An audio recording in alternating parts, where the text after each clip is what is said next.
Hello Year 6, I hope you're all doing good. It is first day today, so we're going to move on with our maths and we're going to be looking at our problem solving using our 4 operations. So hopefully all the work that we've been doing the past 2 days will help us with this lesson. So before we get into the lesson, we're going to quickly go over the strategy that you've been looking at Mrs. Winfield to help you to approach these problem solving questions. So it's a 4-step strategy that you can use if a problem is too tricky to do straight away. You can use this to help. So these are the 4 stages that we can use to help us approach any kind of problem solving or any type of reasoning question in maths.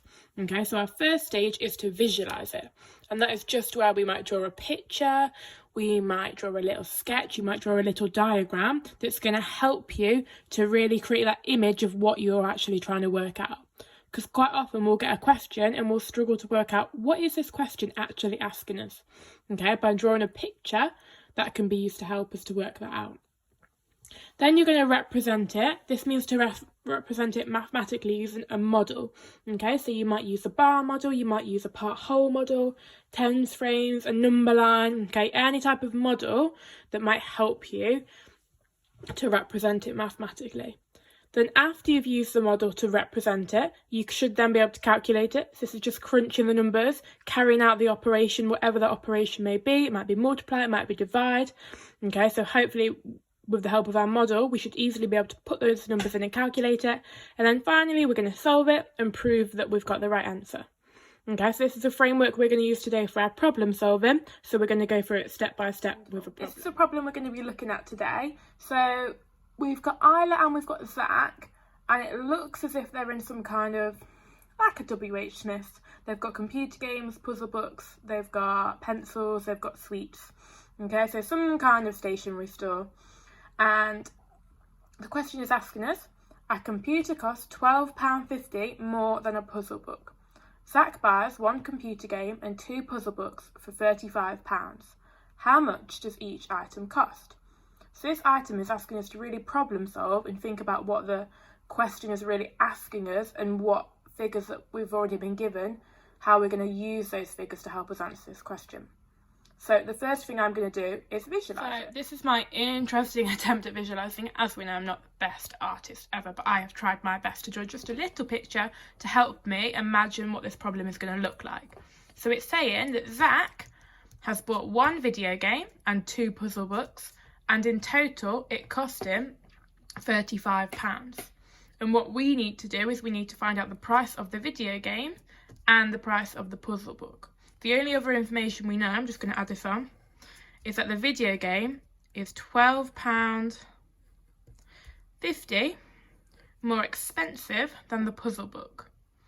Okay, so this is me visualising my problem. So I've just drawn a little quick picture. You don't need to be good at art. Just a quick sketch to help you. So I've started to represent my problem using a bar model. So I know that a puzzle book is £12.50 less than a computer game. So whatever a puzzle book is, £12.50 more would be the amount of a computer game. But this still doesn't help me solve my problem, so I'm going to have to carry on by drawing another model. This time I've drawn another bar model then to help me work out this problem. Because this bar model I'm showing that I know that a computer game is £12.50 more than a puzzle book. Here I'm showing the whole of Zach's order, or everything that he bought from the shop, to try and work out what each one is, what the puzzle book is worth and what the computer game is worth. Now I know that he bought 2 puzzle books and 1 computer game, and I know that a computer game is puzzle book plus £12.50. So I've displayed it here in a bar model by showing the 2 puzzle books that he bought plus the computer game, which we don't know how much it's worth, but we do know it's equivalent to 1 puzzle book plus £12.50. Lovely, so I've got my bar model, I've got my problem represented now in a bar model. So now, hopefully, the last thing I need to do is crunch these numbers. How am I actually going to use this representation to help me work out the answer? So, looking at my bar model, I need to work out how much a puzzle book is worth and how much a computer game is worth. But at the minute, all I know is that 1, 2, 3 puzzle books plus £12.50 is £35. So the first thing I'm going to do, the first number that I'm going to crunch, is I'm going to do 35 take away £12.50. because if I take £12.50 away from 35, the value that I will be left with will be the value of 1, 2, 3 puzzle books. Then by knowing that value... Perfect, so I've just added my decimals on because I'm going to be looking at decimal numbers here as well. We're just going to treat them like normal digits. So first off, 0 take away 0 is 0. 0 take away 5 we can't do, so we're going to knock on the next door. We're going to borrow a 1. We're going to change it to a 4. 10 take away 5 is 5. Not forgetting to add our decimal point back in. 4 take away 2 is 2. And 3 take away 1 is 2. So we're left with £22.50. So I'm just going to draw another bar model to help me represent what I'm left. So now I've represented it in another bar model just to show you what I've just done. So by taking the £12.50 away from the £35, I get the value of what 3 puzzle books would be, and they are altogether £22.50. But I want to know what 1 puzzle book will be. So if I know that the value of 3 is £22.50, can you have a think? What operation am I probably going to use to work out what the value of each puzzle book is? Lovely. Hopefully we got that we're going to use division to work out the value of each puzzle book, because we're splitting equally into 3 parts. So I'm going to use my bus-stop method of division to divide £22.50 into 3 parts. So having a look over here then, when I'm doing my division, the first thing I do is start with writing my times tables. So 3, 6, 9, 12, 15, 18, 21, 24, 27. I've got my 3 times tables written down the side to help me. Now I just need to carry out the operation, crunch those numbers. So how many times does 3 go into 2? It doesn't, because 2 is smaller. So I write a 0 and I rename my 2. How many times does it go into 22? Well, let's count down the side. 1, 2, 3, 4, 5, 6, 7, with a remainder of 1, because 22 is not in the 3 times tables, but 21 is. So we rename our 1 over here, not forgetting to add our decimal point in the top as well. How many times does 3 go into 15? 1, 2, 3, 4, 5 times. So I'm left... So how many times does 3 go into 0? Sorry, 0 times. So I'm left with £7.50, which tells me that each puzzle book is worth £7.50. If I know the value of each puzzle book, how could I then easily work out the value of each computer game? Have a go and then we'll come back to go through it. Wonderful, so we've done half the question. We've worked out that a puzzle book is worth £7.50. Okay, so using our bar model up here, we can work out the value of a computer game by adding £12.50, because if we remember, our computer game is a puzzle book plus £12.50. So we're going to use our addition now to help us. So we're going to do £7.50 plus £12.50. Put it in our column method. 0 plus 0 is 0. 5 plus 5 is 1 whole, so we're going to put a 0.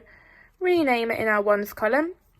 7 plus 7 is 9, plus 1 is 10, so we can't put it in our ones column. We've got to rename it into our tens column.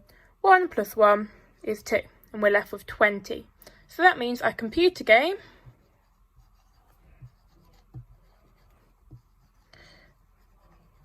was £20.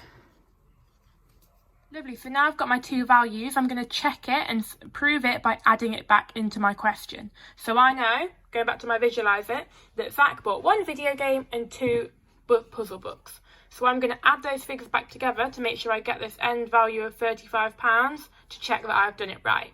So the first thing I'm going to do is work out the value of 2 puzzle books. So I've got £7.50, so I'm going to times that by 2 to work out the value of both of them. 0 times 2 is 0. 5 times 2 is 10. So I'm going to rename that as 1, 1, because this was 5/10. 2 times 7 is 14.